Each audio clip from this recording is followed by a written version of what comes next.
One, that this meeting is being streamed live. To honor the traditions of anonymity, the camera will only be focused on the podium. This is a podium meeting.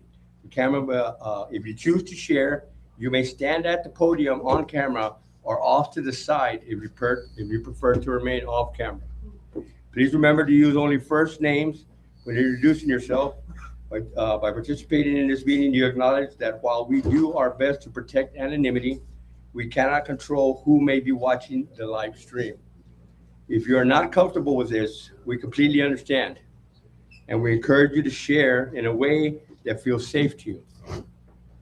Thank you for your understanding and for respecting the traditions that keep our fellowship strong.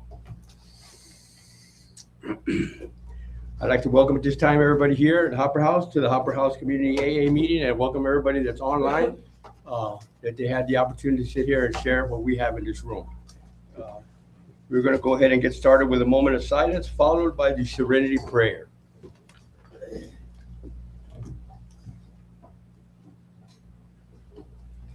God, grant me the serenity to accept the things I cannot change, the courage to change the thing I can, and the wisdom to know the difference. Are there any newcomers to this meeting? Okay. Do we have any announcements? Please, over. Sober. That's good. Is anyone opposed to vaping? No? That's good too. Okay, who you see here and what you hear here, let it stay here. You're here. Will you please keep profanity to a minimum for our spiritual principles? We will be passing out a donation basket. If you got here and enjoyed coffee, that's what that's for. Okay, it's going to be passed around to keep up with our seventh tradition. Contributions will cover rent, utilities, and coffee. The AA Preamble. Alcoholics Anonymous is a fellowship of men and women who share their experience, strength, and hope with each other that they may solve their common problem and help others to recover from alcoholism. The only requirement for membership is a desire to stop drinking. There are no dues or fees for AA membership. We are self-supporting through our own contributions. AA is not allied with any sect, denomination, politics, organization, or institution. Does not wish to engage in any controversy, neither endorses nor opposes any causes. Our primary purpose is to stay sober and help other alcoholics to achieve their sobriety.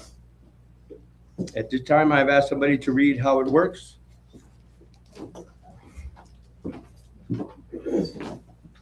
Kelly, I remember this community. How it works. Rarely have we seen a person fail who has thoroughly followed our path. Those who do not recover are people who cannot or will not completely give themselves to the simple program. Usually men and women who are constitutionally incapable of being honest with themselves. There are such unfortunates. They are not at fault. They seem to have been born that way. They are naturally incapable of grasping and developing a manner of living which demands rigorous honesty. Their chances are less than average.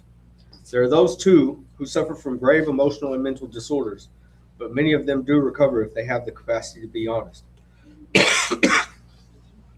Our stories disclose in a general way what we used to be like, what happened, and what we are like now. If you have decided you want what we have and are willing to go to any lengths to get it, then you're ready to take certain steps. And some of these we balked. We thought we could find an easier, softer way, but we could not. With all the earnestness at our command, we beg of you to be fearless and thorough from the very start. Some of us have tried to hold on to our old ideas, and the result was nil until we let go absolutely. Remember that we deal with alcohol, cunning, baffling, powerful. Without help, it is too much for us. But there is one who has all power. That one is God. May you find him now. Half measures availed us nothing. We stood at the turning point. We asked his protection and care with complete abandon. Here are the steps we took, which are suggested as a program of recovery. 1, we admitted we were powerless over alcohol, that our lives had become unmanageable. 2, came to believe that a power greater than ourselves could restore us to sanity. 3, made a decision to turn our will and our lives over to the care of God as we understood him. 4, made a searching and fearless moral inventory of ourselves. 5, admitted to God, to ourselves, and to another human being the exact nature of our wrongs. 6, we're entirely ready to have God remove all these defects of character. 7, humbly asked him to remove our shortcomings. 8, made a list of all persons we had harmed and became willing to make amends to them all. 9, made direct amends to such people wherever possible, except when to do so would injure them or others. 10, continued to take personal inventory, and when we were wrong, promptly admitted it. 11, sought through prayer and meditation to improve our conscious contact with God as we understood him, praying only for knowledge of his will for us and the power to carry that out. 12, having had a spiritual awakening as a result of these steps, we tried to carry this message to alcoholics and to practice these principles in all our affairs. Many of us exclaimed, "What an order! I can't go through with it." Do not be discouraged. No one among us has been able to maintain anything like perfect adherence to these principles. We are not saints. The point is that we are willing to grow along spiritual lines. The principles we have set down are guides to progress. We claim spiritual progress rather than spiritual perfection. Our description of the alcoholic, the chapter to the agnostic, and our personal adventures before and after make clear 3 pertinent ideas. A, that we were alcoholic and could not manage our own lives. B, that probably no human power could have relieved our alcoholism. C, that God could and would if he were sought. Thank you. Next, I've asked someone to read the 12 traditions.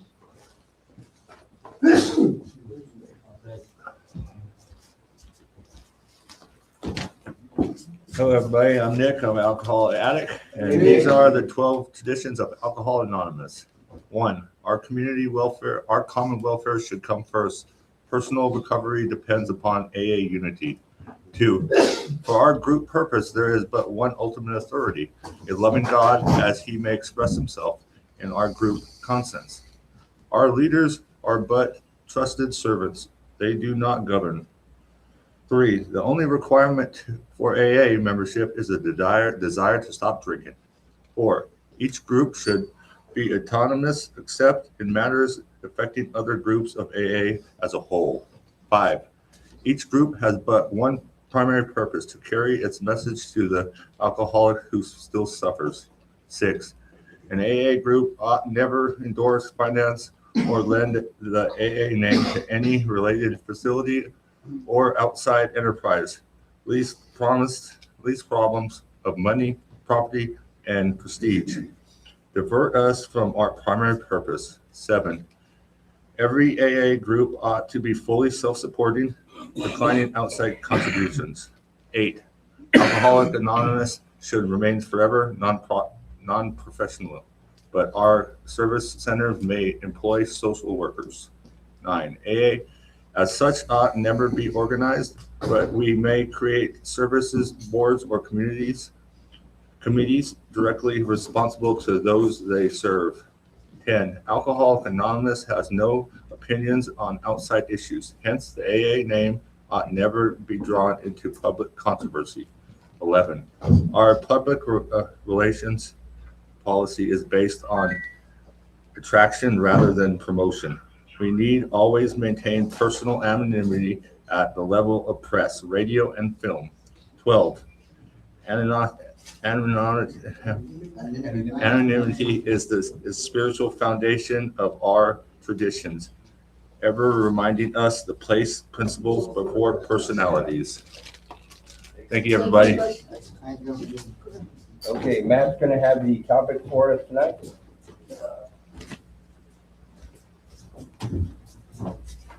My name is Matt, and I'm an alcoholic. Amen. Today's topic is going to come out of how it works on page 62. It says, selfishness and self-centered, that we think is the root of our troubles, driven by 100 forms of fear, self-delusion, self-seeking, and self-pity. We step on the toes of our fellows and they retaliate. Sometimes they hurt us seemingly without provocation. But we invariably find that at some time in the past we have made decisions based on self, which later placed us in a position to be hurt. So our troubles, we think, are basically of our own making. They arise out of ourselves, and the alcoholic is an example of self-will run riot, though he usually doesn't think so. Above everything, we alcoholics must be rid of this selfishness. We must, or it kills us. God makes this possible. and there often seems no way of entirely getting rid of self without his aid. Many of us had moral and philosophical convictions galore, but we could not live up to them, even though we would have liked to. Neither could we reduce our self centeredness much by wishing or trying on our own power. We had to have God's help. This is how and why of it. First of all, we had to quit playing God. It didn't work. Next, we decided that hereafter in this drama of life, God was going to be our director. He is the principal, we are his agents. He is the father, and we are his children. Most good ideas are simple, and this concept was the keystone of the new and triumphant arc through which we pass to freedom. I'd like to speak on the self-will run riot. I think in my addiction, just doing what I wanted to do, and how many people that I'd hurt, I didn't care. I just went out there and did it, and it was all about me. But you come into this program and it teaches you, or the steps getting outside of yourself and helping others. We touched on that last night, and turning to my higher power, God, good orderly direction is the next thing is what I'm fixing to do. Is it going to help me or is it going to hinder me? If it's something that's going to help me, then I pretty much know that's coming from God. I don't always make the right decisions. I haven't always done that here, but I try to do my best. With that, I'll pass. We'll start over here with you, Mike. Try to keep it between 2 to 3 minutes, please. We've got a lot of people. Yeah, so my name is Mike. I'm an alcoholic. 25, 26. So I have a sister who's a heroin addict, and I would tell her it's so easy to get off, self-centered. You can get off that heroin, yet I would sit in my carport and drink a 24-pack of Bud Light.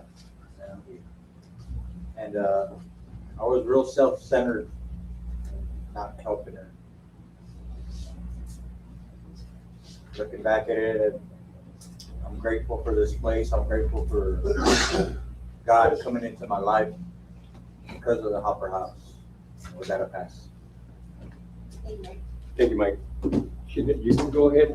Everybody's welcome to come and stand here on the side that we're going to share, or on camera at the podium, because it's an online meeting, and out there somewhere somebody couldn't actually make it to a meeting, so they're on their phone or on their laptop, and we are that meeting for them.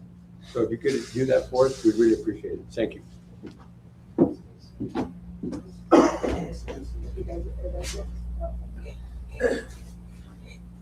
I'm Amanda. I'm an alcoholic addict.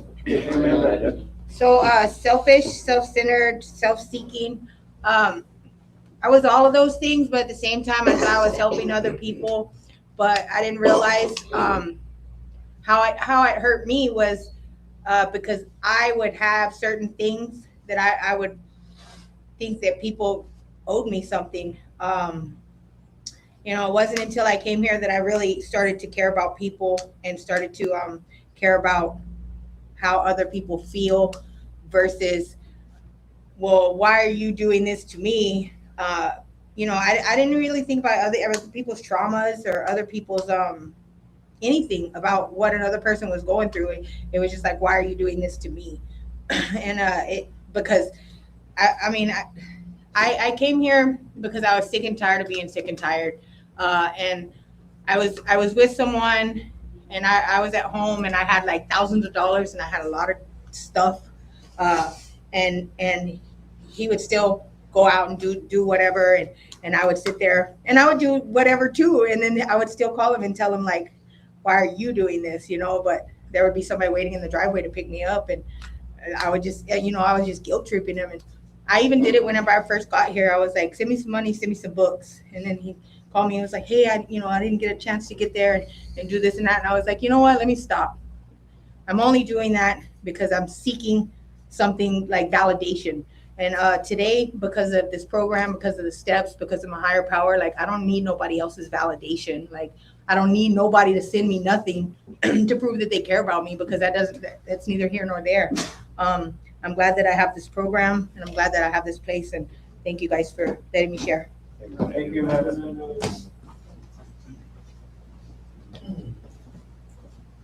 My name is Johnny. I'm an alcoholic and addict.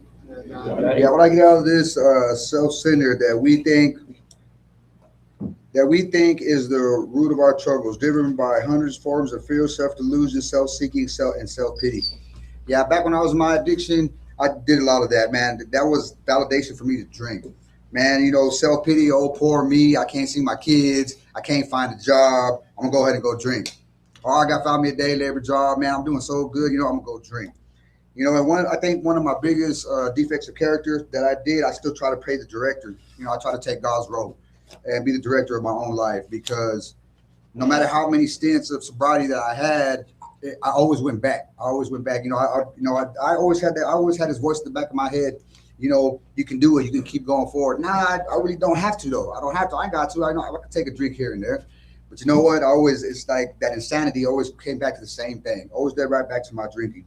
You know, and I'm very glad to say and to feel in my heart that I'm really truly giving God the directorship, letting him take the role of my life. Being here in the Hopper House has really helped a lot. A lot of men that I've met here, you know, helped me out a lot. And I really love this place for showing me that, you know, and then, you know, my mother, you know, most of all, my father, you know, they always stuck by my side, always prayed for me. And I'm glad I can finally give God that role and know, you know what I mean? Put me in the back of my head and just keep him first, because I know that's how I'm going to maintain my sobriety. That's all I got.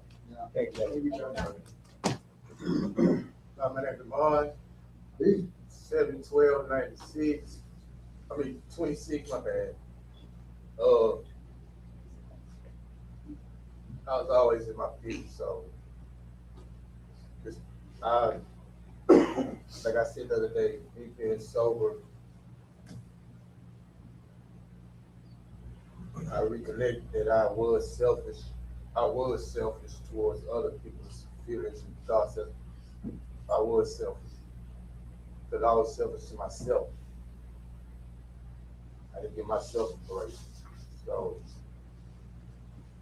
being here has made me think a lot about other things that I'm grateful for. Not only the brothers that's in here, but it's grateful for life, because I could have been dead a long time ago, being selfish towards myself, doing things I shouldn't have done. But all in all, that's all I have to say. Love you. Thanks, Javon. Thank you, John. I'm Robbie, I'm a member. Hello, Robbie. I'm just gonna listen again. Thank you, Robbie. Glad you're here. Keep listening. Thanks, Howard. Day 5/19/26 on the list. Glad you're here, brother.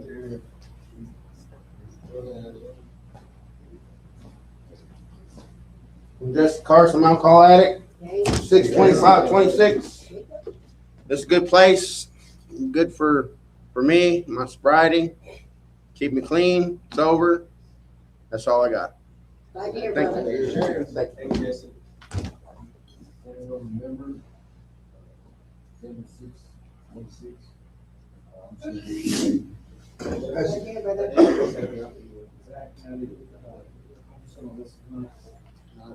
you, Zach. My name is Brad, I'm a member. Hello. 5/28/26. Right here. My name is Barrett. I was 6/20/26. I'm just gonna listen. Thank you. Thanks, Bear. Fabian Salvador, screen date January 27/26. From Fabian. Mexico, coming out of Odessa, Texas. I'm just gonna listen.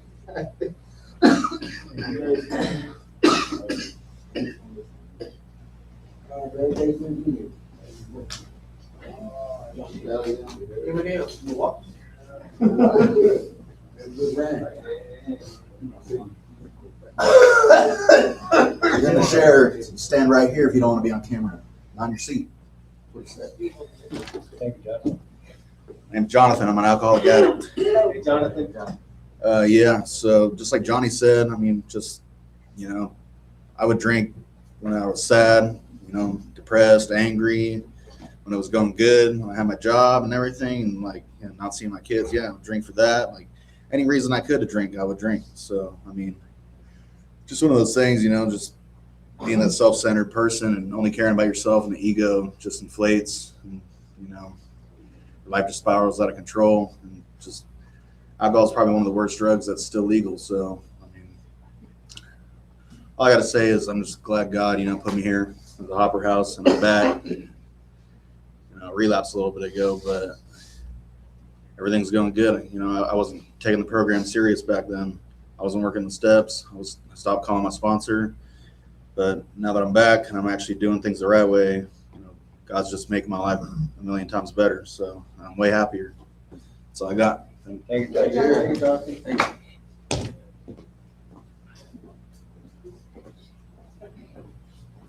My name's Adrian, recovering drug addict. I'll just listen tonight. Bernard. I'm just here to listen. Listen. Otis, I'm a member, 630-26. I'm just gonna listen. Otis, right here.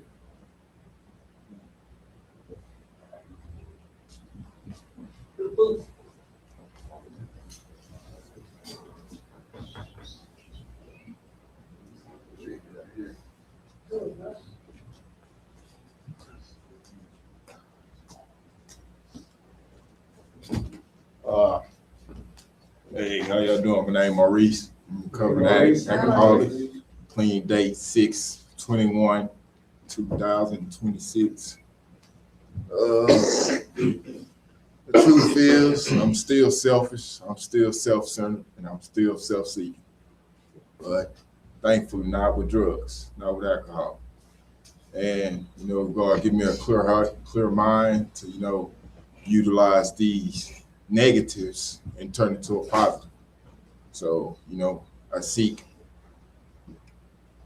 how to better myself, how to change my thoughts, you know, how to just go on.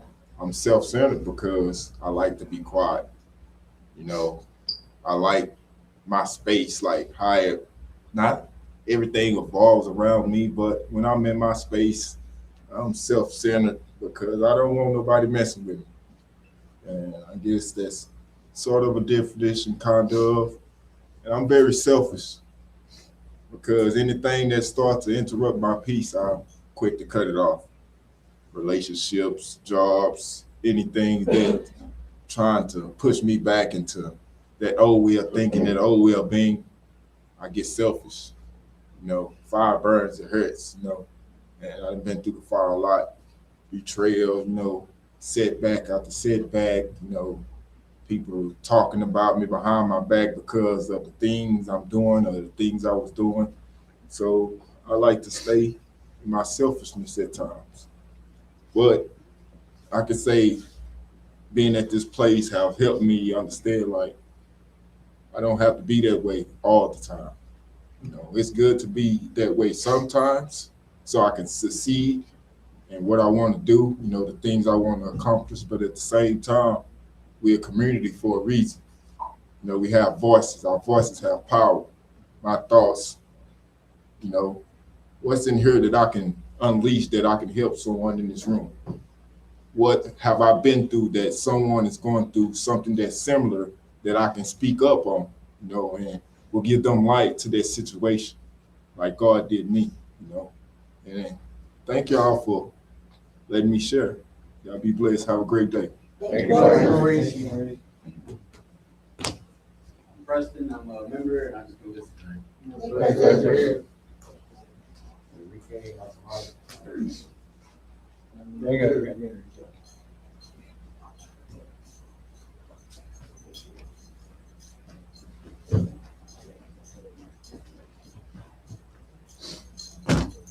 I'm Taiwan. I'm an addict. Clean date is 8/1/26. Okay, I only been clean for like a week now, but I came here actually Monday night. So Tuesday was my first whole day. I'm self-centered, selfish, and all of those things. I try my best to give it over to my higher power, to God, and just let Him control my life. Most of my life, I had to do things on my own, you know, make money on my own, pay bills on my own, everything by myself. So that's how I got into my self-centeredness. And at times when I couldn't get what I want, or when I did have what I want, I would still resort back to that drug. I would take the problems in my life, say, oh, I need this drug. I would take the good things in my life and say, oh, I need this drug. Everything was around that drug and me finding my happiness. And I hurt a lot of people on that path, my family. I got a 14-year-old daughter. I was barely around her life. Really, they're in and out of prison because of my selfishness, because of what I wanted to do. I want my friends who I thought were my friends, and they're only bringing me down. I was selfish to hang around those people and take it away from the people that really love me. So in many ways, my life, most of my life, I was selfish, self-centered, all of those things. But these days I see that's not the way to be. You have to really give back more than you take in. Saying that, I mean, like, I went to a discipleship home. I got out of prison in 2024 in November, and at Victory Outreach Ministries, and we pretty much gave back to the community almost every day of the week. There was nothing Christian, not Christian related that we could do. Everything secular, the music, the TV, the phone, none of that we could have. So pretty much put me back in relapse, back in the pattern of seeking God first and letting Him rule my life. And when you put Him first, everything else, like the scripture says, just kind of fall into place. Start seeking Him, His kingdom, everything does truly come into existence. Your prayer life, your devotion time, all of that matters. That's what He wants. He wants us to follow Him, and then He'll put the path in front of us, which we need to take. In my own life, I pretty much took the wrong path because I was thinking for myself and for what I wanted to have, the things that I thought I needed, and I didn't need those things at all. It was only my selfishness. But now I'm glad to be here. I pretty much found some really cool guys. They're helping me along the way. Everything's positive here. So, I mean, all of us are going down the same path, and that's one thing that I know. Chasing sobriety, chasing God, we'll all get there together. That's what I have. I'm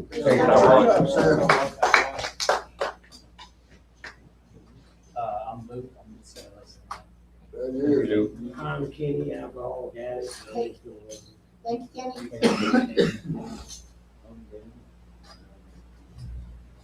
Ledger and everything.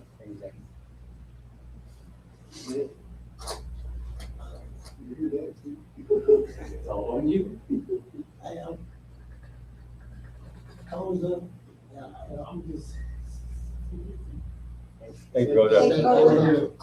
My name's Dennis. Dennis. Hey, Dennis. Thank you, Dennis.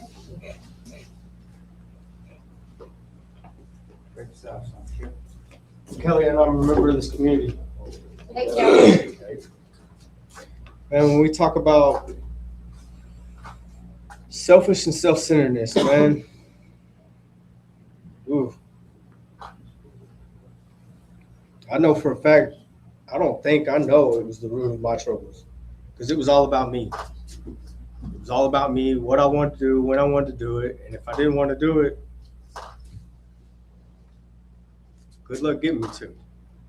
You know, I lived my life like that for a bunch of years, and I was also miserable for a bunch of years of my life because of that. You know, since I've come back into this program and I started working with sponsees and going and doing things in the community, and giving my life to my higher power, I don't have all the issues that I used to have. My brain is quieted down. I don't know where I was going with that, but all right. But I also like the part where it says we must or it kills us. Above everything, we alcoholics must be rid of this selfishness. We must or it kills us. And if you don't think that's true, it is. Before I came back, I was on the road to my castle, like literally. And lucky I got to a place where I was able to get clear-headed enough and call Chris and get back in here. And I'm so thankful for that. But for all you new guys, man, just keep working your program. Keep working your program. Start working with your sponsors. And become part of your community. You know, we got guys that are going to be coming in that they're going to need you, and this community seems to flip over quite frequently. That's all I have. Thank you, Kelly.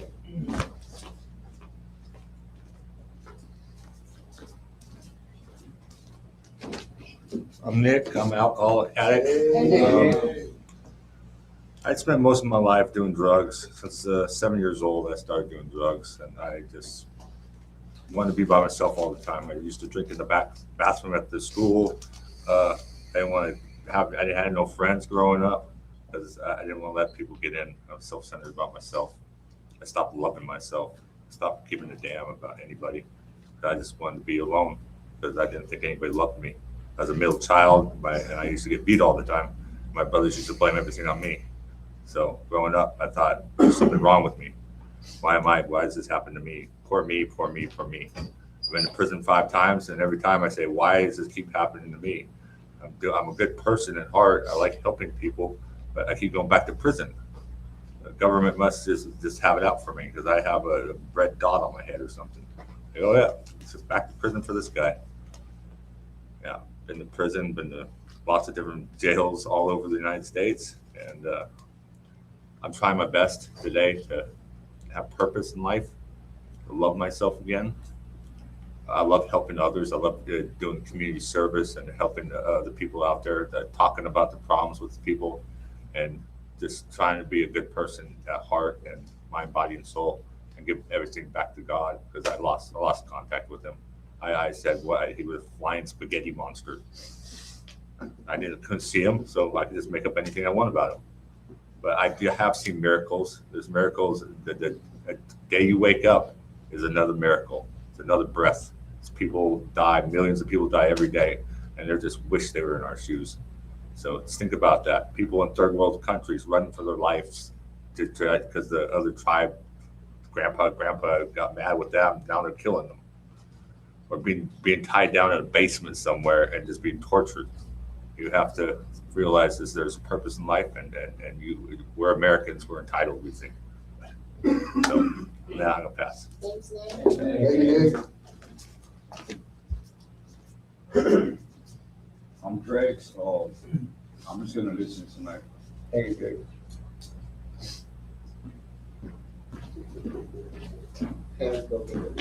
My name is Will, and I'm a recovered addict. I wasn't going to come up here and say anything, but man, Taiwan really inspired me because he hit the nail on the head. You know, in my addiction and my alcoholism, I was real self-centered and real, most of my relationships were symbiotic in nature. That means we had both offered someone else, the other something. But you know, Christ commanded us to love one another as he loved us. So he gave 2 commandments. He said, love the Lord God with all your heart, mind, body, and spirit. And the second is like it, to love your neighbor as you love yourself, considering others more important. And I think that is what life's about, is that's how we show God's love. Like I pray for God to wear me like a glove, to put me in a position to where I could help someone else. And man, that's the key right there. That's all I got. Thanks, Will.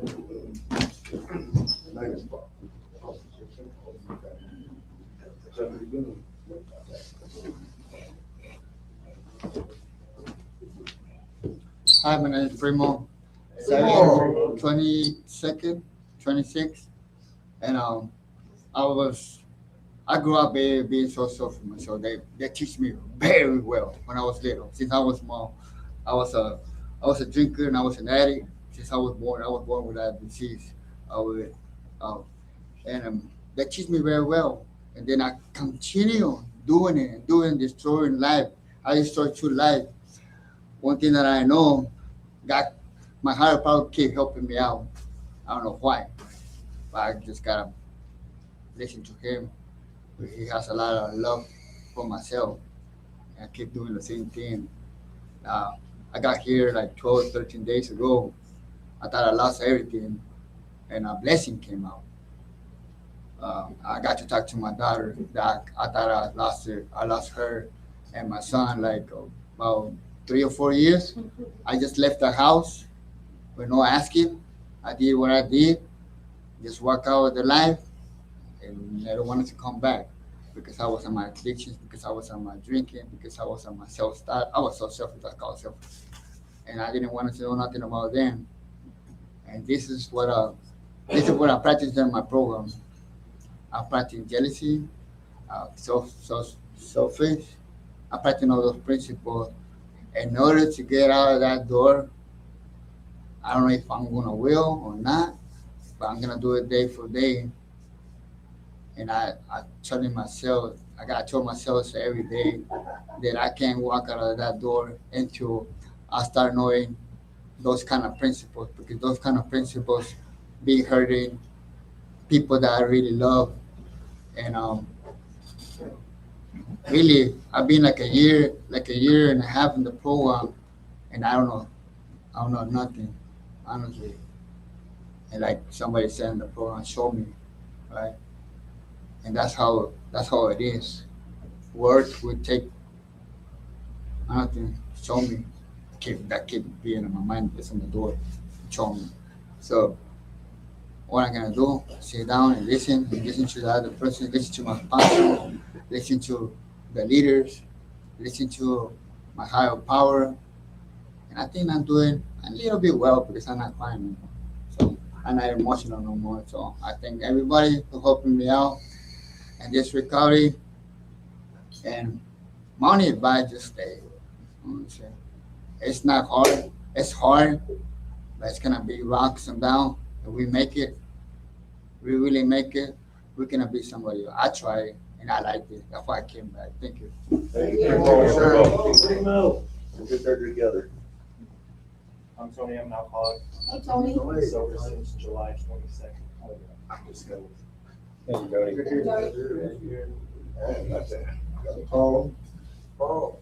And my clean day is 7/7/26. And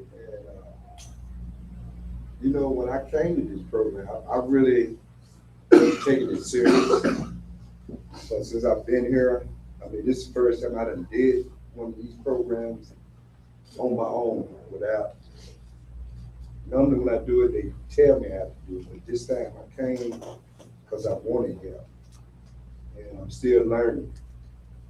You know, I got a good sponsor, but you know, he helped me step by step. And I'm just saying, you know, I'm really enjoying it now because I'm doing it because I want to, not because I was told to. And that's all I got. Glad you're here. My name is Adrian. I'm a member. Hey, Adrian. And selfish and self-centered. You know, it's kind of tricky. The one thing that we do know is when we are in our addiction and being selfish and self-centered, there was probably not very much that we couldn't do.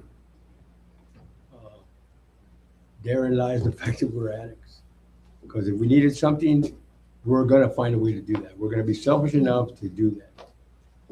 But selfish kind of keeps you in the familiar, right? There's small circles, and you only do certain things that keep you in the familiar, because as long as you're selfish and in the familiar, then you're not uncomfortable, right? And nothing gets difficult. You don't put yourself in a position where it's going to be harder to do that. So selfish will keep us safe and keep us in the familiar. All right? And somebody shared that we all came here for the same purpose. And I totally agree. We all came here for recovery. The irony is that to be able to do this program, you have to be almost as selfish, because you have to be aware every day of what you're going to do, how you're going to do it, and why you're going to do it. And that has to be a level of selfishness that keeps you going. Not motivated, because we don't need motivation, we need discipline. And hopefully that kind of selfishness will give you the discipline that it takes to do what you need to do. It's not easy to get out of the familiar. It's uncomfortable. And for those that have been here a little longer, uncomfortable becomes a little easier, right? So we're trying to develop ourselves in our sobriety as new people, a new lifestyle, because there's not You don't do the 12 steps and get a trophy you can put on the mantle and say, okay, I'm done, my life's gonna change now. So we have to selfishly stay focused and know that we need to make the changes that we need to do.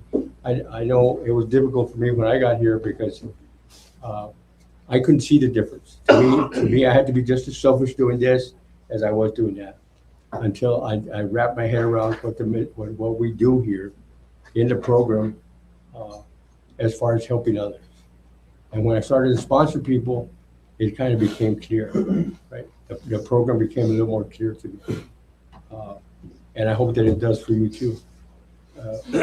Having said that, when we come to a meeting, we selfishly, getting back to it, we selfishly come to a meeting for ourselves, right? I'm gonna go to the meeting because I need to be at a meeting. I need to get a meeting, I need to have a meeting. I need to go to a meeting, right? To keep me sober, to keep me alive, to keep me doing what I need to do.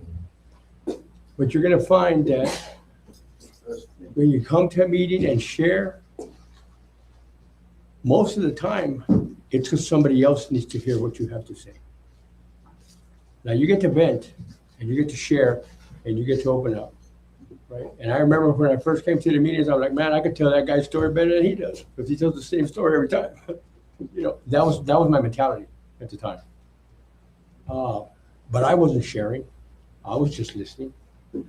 And I found over time that when you share at a meeting, somebody else needs to hear what you have to say, right? As selfish as we are coming here, we come here to speak and share, to be a blessing to somebody else. To hope that what we say makes sense to somebody else. And that's why we do it. And I understand that sometimes if meetings are mandatory, or you have to be here, or you're in a position where you have to be there, then it becomes a little harder. But I do ask you guys to trust the process, trust the program, right? And that's how meetings work for everybody. As far as playing God, we all still want to steer. We all want to stay behind the wheel. And until you can get your higher power or God of your understanding to take the wheel, because even if he's sitting next to you, you've been driving and got you here. The way you've been thinking, the selfishness you had got you here, got me here. So at some point, we need to step out to your higher power and do the program completely. Or the days will pass and the weeks will pass, and people shared, we didn't know why. Why is it not changing? Why is my life not changing? Why is it not working? Because selfishly, we don't give into the program that we're doing. A gentleman shared about going back to prison several times and wondering why. The government's out to get me. It's a little far-fetched, but it's true, because we all think it. Our family's out to get us, right? The cops are out to get us. Nobody understands me. Poor, pitiful me. And that's the selfishness that we had that got us here. And now, to a certain degree, we need to take that selfishness. And again, I open up by saying that selfishness got us everything we wanted or needed in our addiction. Sooner or later, one way or another, no matter who we hurt, no matter what we did, no matter what lie we told, no matter what we had to do. And now we're in the same boat. We've come full circle. So take whatever that is for you, and whatever higher power you have a relationship with, and apply it to the program. Step out on faith and apply it to the program, and wonderful things are going to happen. Not because I'm saying, but because other people have gone before, and they've been doing it here at this place for 6 years. So it works if you work it. We say all the time. It works if you work it. My name's Adrian, that's all I got. Thank you, Adrian. We're gonna have somebody read the promises.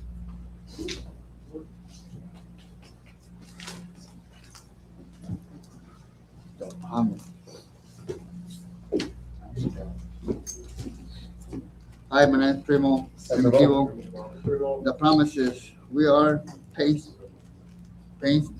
talking about this phase of our development. We will be amazed before we are halfway through. We are going to know a new freedom and a new happiness. We will not regret the past or no wishes to shut, shut the door on it. We will comprehend the word surrounding and we will know peace. No matter how far down the scale we have gone, we will see how our experience can benefit others. The feeling of unlessness and self-pity will disappear. We will lose interested in ourselves and the selfish things and again interested in our followers. Self-seeking will slip away. Our whole attitude and outlook upon life will change. Fear as people and economic insecurity will leave us. We will intimately knows how to handle situations which used to be buffer, buffer us. We will suddenly realize that God is doing for us what we could not do for ourselves. Are we strongly promised? We think not. Or we not? They are being so among us, sometimes quickly, sometimes slowly. There will be always materials, and we work for them. Thank you very much.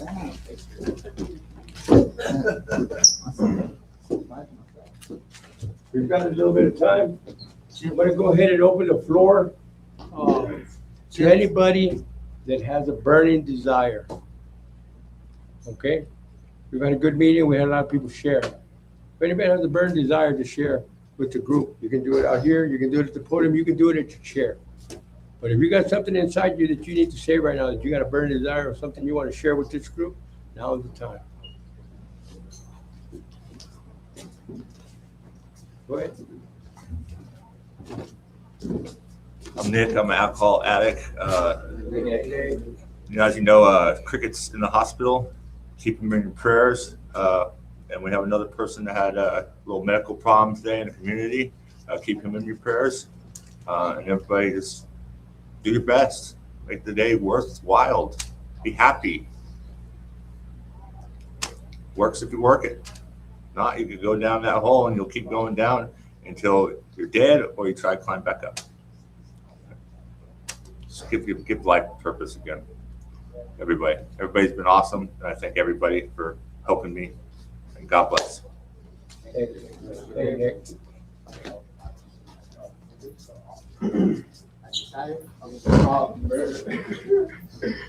I'm Barrett. I'm a habit. Barrett. I saw something the other day on my phone that it really hit home to me. But it says rock bottom is a gift. It strips you away from your ego, your pride, and all the bullshit you do. Sorry, just ignoring it. And all the BS that you've been doing and been carrying. You left with nothing but raw possibility, a chance to rebuild from scratch and create something you thought was impossible. Nothing tests your character like being at your lowest. That's where you'll find out who you really are. Rock bottom is at the end for the rest of your life. You know what I'm saying? Shit, if I can do it, y'all can do it. If Chris can do it, we can do it. You know what I'm saying? Just gotta stay positive, bro. Just gotta keep on trucking. That's all I gotta say. Thank you, brother.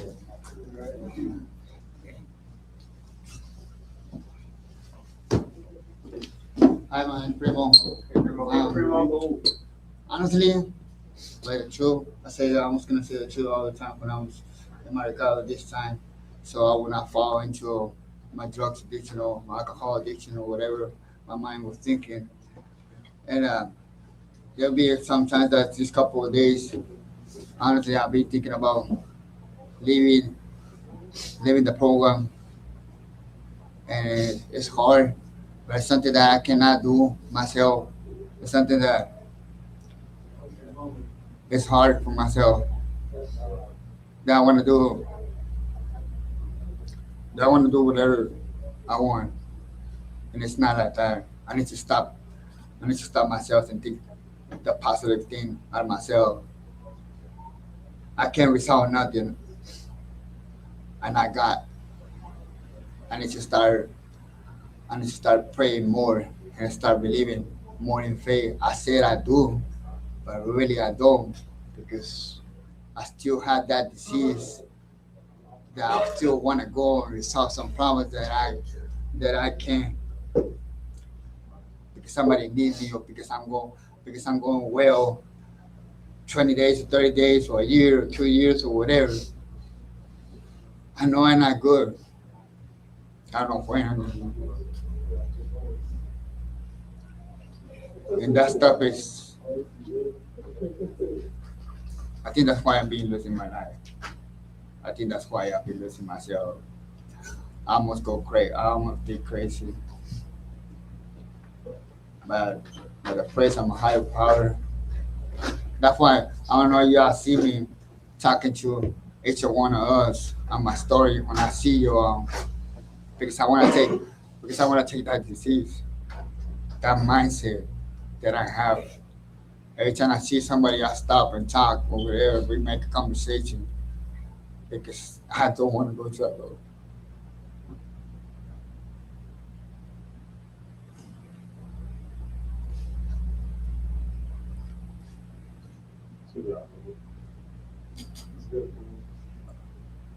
It is hard.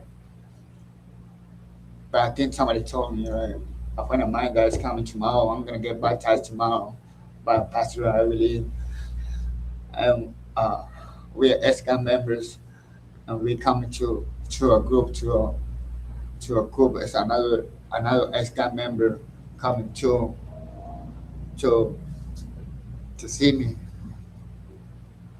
And but I praise God, I want to do it. I want to bring everybody that is in every gang that is a hope in life, that life is and can change you another kind of way. But first, I had to seek myself. I had to take this disease on myself. I had to stop beating myself so much that I can do anything. I can't. I tried so many times, so many years. I battled so many times, and battle. I fight for it.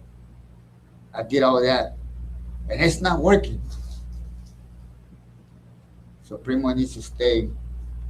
And if I go and talk to y'all guys, if I burn you up or something, sorry, so I'm just taking some kind of my pain off. That's how I do it. I don't think that's why I talk to a lot of people, any people. I just want to throw something that is hurting myself. I got that stuff in myself. So I need to work out, and that's one thing. My emotion goes through quick. My emotion could turn me out that way. And I love you, guys. Love you too. Thank you very much. My name is Johnny. I'm an alcoholic and addict. Now we got them cows that get a hold of that phone, bro, that way you was able to share. Just want to let you know that, homie. Yeah, I got a couple of good things I wanted to share, man. The burning desire that I got, man. Last Sunday, I celebrated my 44th birthday, man. I swear, since I was about 7, 8 years old, it's probably the first sober birthday I've had, and I thank God for that. Another thing, man, all the jobs I've had here lately, man, my addiction took them away from me. Had a lot of good jobs. I thank God that I'm where I'm at right now. Started working at Lone Star. Just got me a $1 raise a couple of days ago, which feels very, very, very awesome.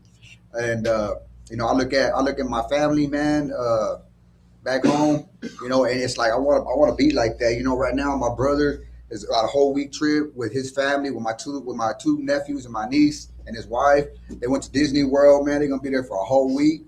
My mom's in New Mexico on vacation, man. I can't wait to get to that point, man. I want to ask everybody to keep them in y'all's prayers. They're out of town right now. I'm ready for it, but for all of us, man, to get to that point, we can take vacation. I don't even remember last time I took a vacation, man. My vacation was at the bottom of that bottle.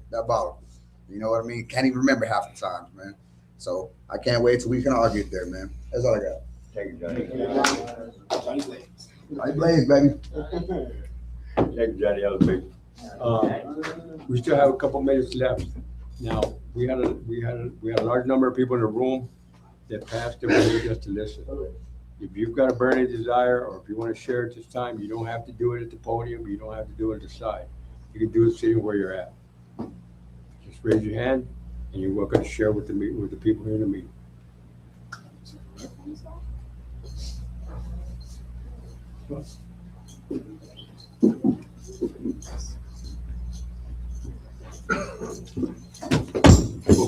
Okay.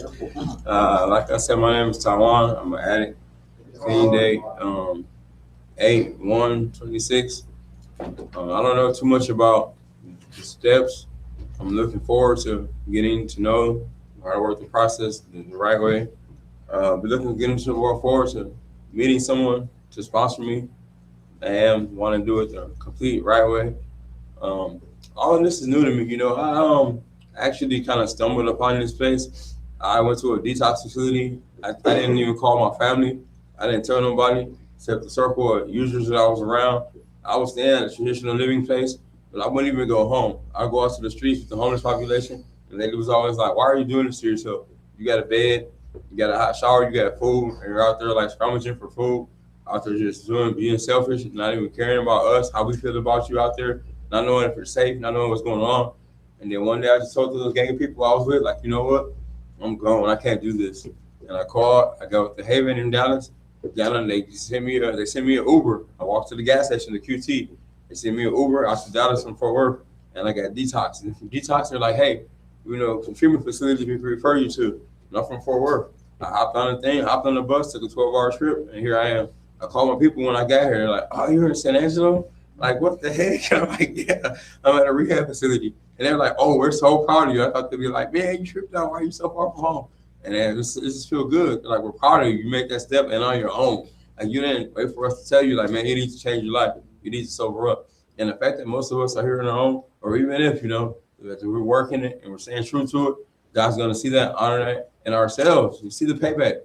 You know, most of y'all got jobs now. We're working. We're looking a hell of a lot better. And we're doing all the right things now. And that's what it's about, man. Just trying to change our lives for the better. That's all I have. We're going to go ahead and do the chips.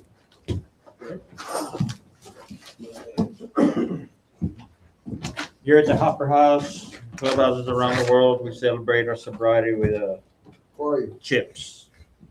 The first chip is a white chip. It's a desired chip. Chip won't keep you sober, but it may keep you from drinking. Anybody want a 24-hour chip? The next chip is a 30-day chip. You're learning to trade hangovers for hope. 30-day chip. Watch it. What's your name and what are you gonna do with Paul, it? And I didn't think I could do this here without I mean, actually, this is my first time just doing this on my own, staying clean for 30 days. I figured if I could do it 30 days, I can do it multiple times more. Thank you, Paul. Yeah, thank you, Paul. Next chip is a 60-day chip. 2 months. Your liver is writing you thank you notes. Anybody? 2 months. Somewhere. The next chip is 3 month chip, 90 days. A whole season sober, you've changed more than the weather. Anybody got? Somebody somewhere. Next chip is the 4 month chip. Anybody got 4 months? Somebody somewhere. 5 months. Somebody somewhere. Somebody somewhere. 6 months. It's happy you're sober, proof that the program is working. Somebody somewhere. Somebody somewhere. 7 months. Anybody got 7 months? 8 months. Somebody somewhere. Somebody somewhere. 9 months. 9 months. You could have had a baby instead. Somebody somewhere. All right. 10 months. Somebody somewhere. Somebody somewhere. 11 months. Somebody somewhere. A year. All All right, a year or more goes on the board, and we celebrate it every fourth Friday of the month. All right. Thank you, Mike. This meeting has been designed to last for an hour, and it has. Go ahead and close in the usual manner.